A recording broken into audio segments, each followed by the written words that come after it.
Hello प्यारे बच्चों, कैसे हो आप सभी। आशा करता हूँ कि आप सभी स्वस्थ होंगे। बच्चों, ये क्लास आपके लिए बहुत ही ज़बरदस्त रहने वाली है, इसलिए बच्चों पूरी क्लास को देखें और पढ़ने का आनंद लें। इसी के साथ ही शुरुआत करते हैं कक्षा 8 की विषय गणित की प्रश्नावली 1।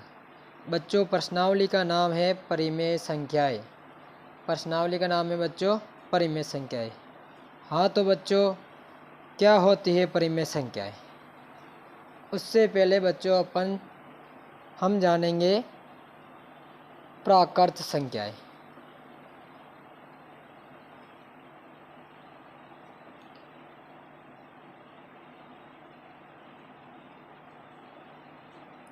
क्या होती है बच्चों प्राकृत संख्याएँ?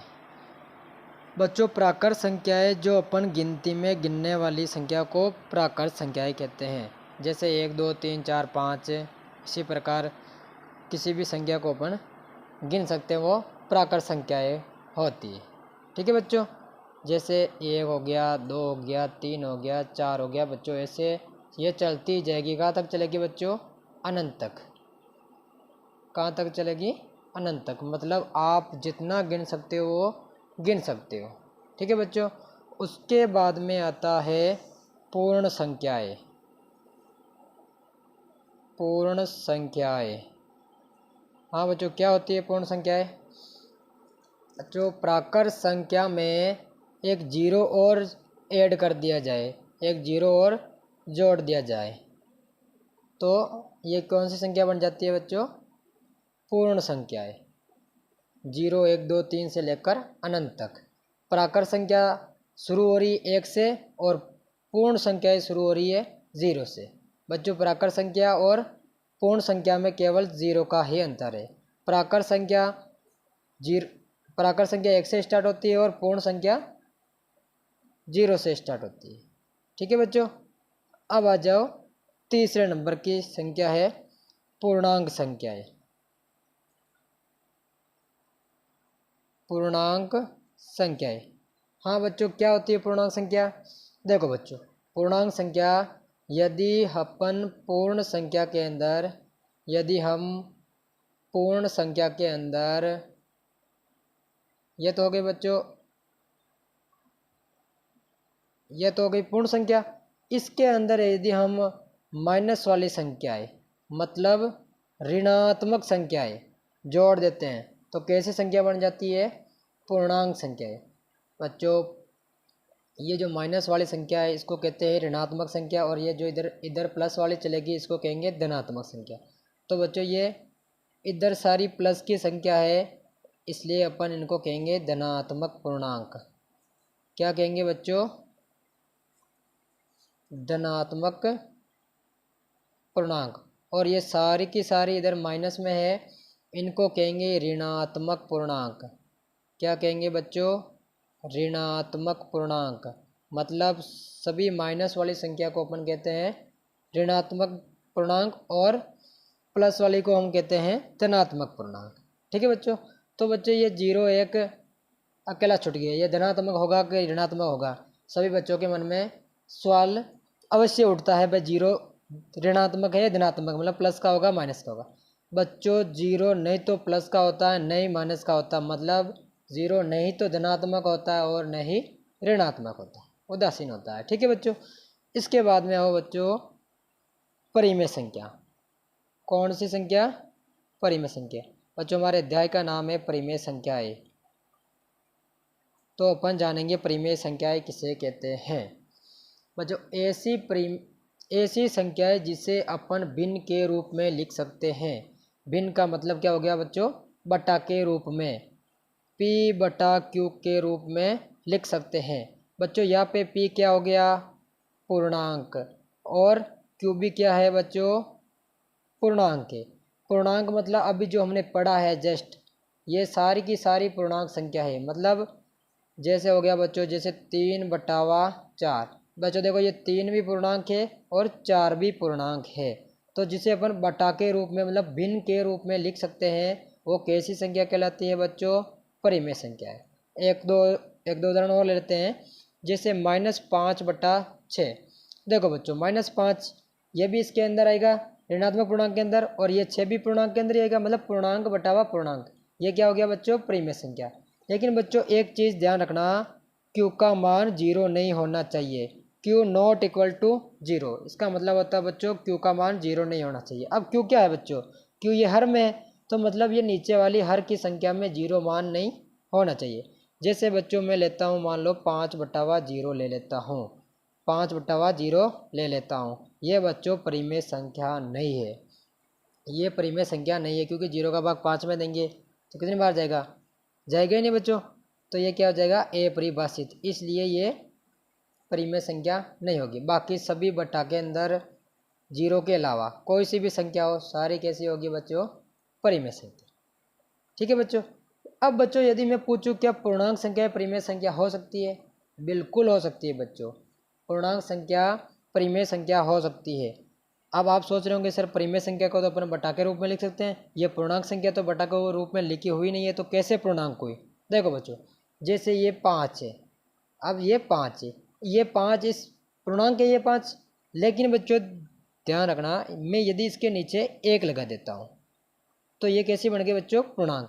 अब आप कह रहे सोच रहे होंगे सर ये 1 कहाँ से आया? देखो बच्चों, अपन किसी भी संख्या के नीचे 1 लगा सकते हैं और हटा भी सकते हैं, क्योंकि बच्चों नीचे 1 का कोई भी मतलब नहीं होता है। अब बच्चों मतलब क्यों नहीं होता? क्योंकि हम इस 1 का भाग 5 में देंगे तो 5 बार ही जाएगा, तो आंसर तो हमारा 5 ही आएगा ना। इसलिए अपन चाहे तो 1 लगा सकते हैं, हटा सकते हैं। तो इसको अपन परिमेय बनाने के लिए 1 लगाएंगे, तो बच्चों ये 5/1 हो गई, इसे बटा के रूप में लिख रहे हैं, तो ये कैसी संख्या हो गई? परिमेय संख्या। ठीक है बच्चों। उसी प्रकार बच्चों पूर्ण संख्याएं परिमेय संख्या हो सकती है, बिल्कुल हो सकती है बच्चों। अपन 0 के नीचे भी 1 लगा सकते हैं, 1 के नीचे भी 1 लगा सकते हैं, 2 के नीचे भी लगा सकते हैं, सभी संख्या के नीचे अपन 1 लगा सकते हैं। तो सभी की सभी पूर्ण संख्या कैसे हो गई? परिमेय संख्या। ऐसे कैसे प्राकृत संख्या के इनके नीचे भी 1 लगा सकते हैं, तो ये भी सारी कैसे हो गई? परिमेय संख्या। ठीक है बच्चों। अब चलते हैं बच्चों परिमेय संख्या के गुणधर्म पढ़ेंगे। ठीक है बच्चों। अब क्या पढ़ेंगे? परिमेय संख्या के गुणधर्म।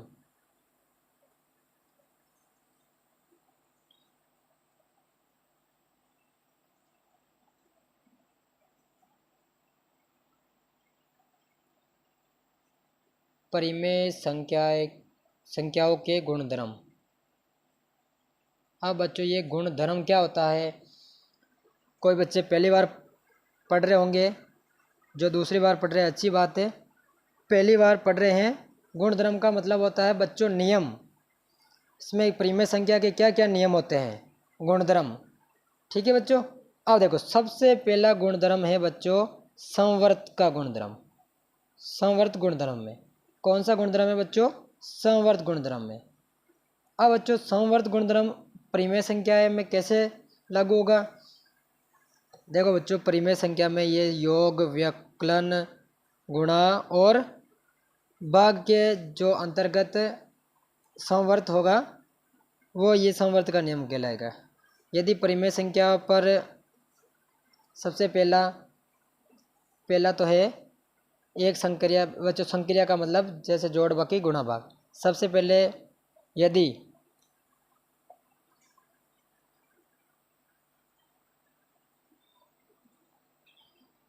योग वाली संक्रिया लगाए, मतलब बच्चों मैं 2 संख्या लेता हूँ, मान लो एक संख्या मैंने ली ए और एक ली मैंने बी। यदि मैं इनको दोनों को जोड़ता हूँ, क्या करता हूँ बच्चों? जोड़ता हूँ। ठीक है बच्चों। यदि मैं इनको जोड़ने पर वापस एक संख्या आ रही है सी। अब बच्चों ए क्या है यहाँ पे? ए भी एक परिमेय संख्या है, बी भी क्या है बच्चों? यहाँ पे एक परिमेय संख्या है। यदि परिमेय संख्या के अंदर परिमेय संख्या जोड़ने पर वापस परिमेय संख्या प्राप्त होती है, तो बच्चों अपन कहेंगे योग के लिए संवर्त का गुणधर्म पालन करता है। ठीक है बच्चों। एक उदाहरण लेके देखते हैं बच्चों। यदि अपन ए का मान लेते हैं 3/4 और बी बराबर ले लेते हैं 1/3। ठीक है बच्चों। अब देखो इसको जोड़ते हैं, ए प्लस बी। ए का मान क्या है बच्चों? 3/4 है, प्लस बी का मान है 1/3। अब इनको क्या करेंगे? जोड़ेंगे। अब जोड़ेंगे तो बच्चों ये भिन्नों वाली जोड़ बाकी हो गई। भिन्नों वाली जोड़ बाकी में हर का एलसीएम लेते हैं 4 और 3 का एलसीएम क्या आएगा 12। अब क्या करेंगे, इस जो नीचे है 4 है इसका भाग देंगे 12 में। कितनी बार जाएगा बच्चों 4 का भाग 12 में, 3 बार। 4 3 12। अब 3 बार गया है, अब 4 का भाग दिया इसके ऊपर क्या 3 है, 3 बार गया तो 3 को 3 से गुणा करेंगे तो क्या जाएगा बच्चों 9। बीच में किसका चिन्ह है बच्चों प्लस का, माइनस का हो तो माइनस का लगाना, प्लस का हो तो प्लस का लगाना। अब 3 का भाग 12 में देंगे, कितनी बार जाएगा बच्चों 4 बार। अब 4 को 1 से गुणा करेंगे तो 4 एकम 4। 9 और 4 कितने होते हैं बच्चों 13, और नीचे क्या है 12। अब देखो बच्चों अपन परिमेय संख्या, ये जो ए का मान लिया था ये भी परिमेय संख्या थी, बी का मान लिया था ये भी परिमेय संख्या थी। परिमेय संख्या के अंदर परिमेय संख्या जोड़ने पर वापस परिमेय संख्या ही प्राप्त होती है। देखो बच्चों ये 13/12 अपन जिसको बटा के रूप में लिख सकते हैं वो परिमेय संख्या होती है बच्चों। तो परिमेय संख्या के अंदर परिमेय संख्या जोड़ने पर परिमेय संख्या ही प्राप्त होती है। तो योग के लिए संवर्त का नियम पालन करता है। ठीक है बच्चों, अब आगे चलते हैं। दूसरा नियम है बच्चों व्यवकलन के लिए। व्यवकलन के लिए, अब बच्चों ये व्यवकलन क्या है, पहले तो हो गया योग, योग का मतलब होता है जोड़। अब व्यवकलन का मतलब होता है बच्चों बाकी, घटाना। ठीक है बच्चों, यदि मैं परिमेय संख्या में से परिमेय संख्या घटाता हूँ तो वापस कैसी संख्या प्राप्त होगी बच्चों परिमेय संख्या। अब यहाँ पे ए बी सी तीनों की तीनों परिमेय संख्या है। अब ये देखो बच्चों अपन वो कवई मान ले लेते हैं, 3/4 में से ए का मान है बच्चों 3/4। मैं एक ही जगह लिख देता हूँ 3/4, बीच में चिन्ह है माइनस का। बी का मान है बच्चों हमारे पास 1/3। अब बच्चों इनको घटा के देखते हैं, 4 और 3 का एलसीएम क्या आएगा बच्चों वो का वही 12 आएगा। 4 का भाग 12 में कितनी बार जाएगा 3 बार। 3 को इस 3 से गुणा किया तो 9, बीच में किसका चिन्ह है बच्चों माइनस का।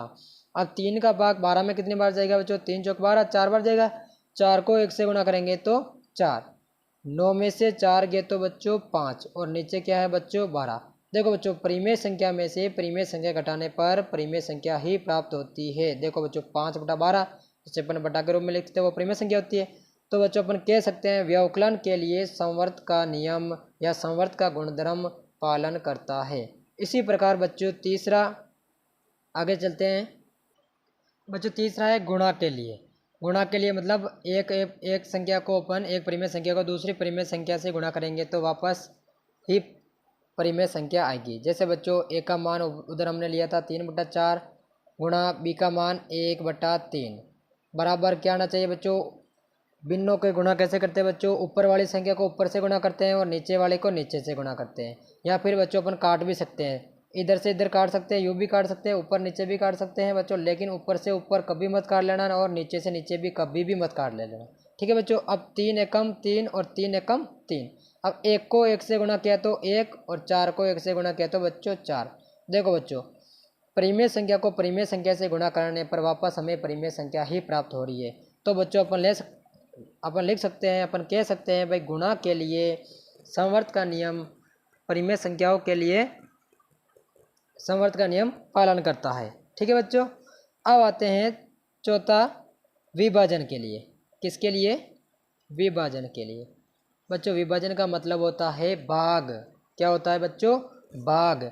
अब भाग के लिए एक परिमेय संख्या में मैं दूसरी परिमेय संख्या का भाग दूं, क्या जो भागफल प्राप्त होगा वो परिमेय संख्या होगी कि नहीं होगी वो अपन जानेंगे। ठीक है बच्चों, अब देखो ए का मान मैं वो कवई ले रहा हूँ 3/4, ये भाग बी का मान 1/3। ठीक है बच्चों, अब देखो बच्चों ये 3/4 तो यूँ का यूँ ही। अब मैं भाग की जगह क्या करूँगा बच्चों गुणा। अब आप सोच रहे होंगे सर भाग देना गुणा क्यों कर रहे हैं। बच्चों अपन भाग के चिन्ह को गुणा में बदलते हैं तो इधर वाली पीछे वाली संख्या क्या हो जाती है बच्चों उल्टी हो जाती है। ये 1/3 है तो 3/1 हो जाएगा। क्या हो जाएगा बच्चों 3/1। बच्चों हमेशा ध्यान रखना भाग की जगह अपन गुणा कर रहे हैं तो इधर वाली संख्या क्या हो जाती है उल्टी। 1/3 का क्या हो जाएगा 3/1। अब देखो बच्चों ऊपर से ऊपर गुणा करेंगे, कट तो नहीं रहा है बच्चों, इसलिए ऊपर से ऊपर गुणा करेंगे, नीचे से नीचे गुणा करेंगे। 3 तिया क्या होता है बच्चों 9, 4 एकम क्या होता है बच्चों 4। ठीक है बच्चों, क्या यहाँ पे क्या हुआ एक परिमेय संख्या में दूसरी परिमेय संख्या का भाग दिया तो वापस परिमेय संख्या ही प्राप्त हो रही है। ठीक है बच्चों, अब देखो बच्चों एक नियम और। अब अपन इसके आधार पर नहीं कह सकते भाई ये विभाजन का नियम समवर्त के लिए परिमेय संख्याओं का गुणधर्म पालन करता है। एक उदाहरण और लेते हैं बच्चों। जैसे अपन ए का मान तो ले लेते हैं 3/4 और बी का मान ले लेते हैं बच्चों 0/1। देखो बच्चों, अब ये 0 भी तो परिमेय संख्या है, क्योंकि अपन इसके नीचे 1 लगा सकते हैं। 1 का भाग 0 में 0 बढ़ जाएगा, तो 0 बच्चों परिमेय संख्या होती है। एक मैंने परिमेय संख्या ली 3/4, एक मैंने ली 0/1। अब क्या करेंगे बच्चों, ए में भाग देंगे बी का, तो सी प्राप्त हो रहा कि नहीं है, मतलब वापस परिमेय संख्या प्राप्त हो रही है कि नहीं, देखते हैं। 3/4 में भाग देना है 0/1 का। मैंने कहा बच्चों 3/4 को यू का यू रहने दो, भाग की जगह क्या करेंगे, गुणा। तो उधर वाली संख्या क्या हो जाएगी बच्चों, उल्टी हो जाएगी। ये क्या हो जाएगा, 1/0। क्या हो जाएगा बच्चों, 1/0। अब बच्चों मैंने कहा था किसी भी संख्या के नीचे 1/0 आ जाता है तो वो परिमेय संख्या नहीं होती है, अपरिभाषित होती है। कैसी होती है बच्चों, अपरिभाषित। तो ये अपरिभाषित है, तो इसमें इसका भाग गुणा हो गई नहीं। तो बच्चों अब ये सभी संख्या के लिए ये नियम पालन कर रहा है क्या बच्चों, इसलिए अपन कह सकते हैं परिमेय संख्या के लिए विभाजन संक्रिया संवर्त के लिए सत्य है। ठीक है बच्चों, आगे समझ में।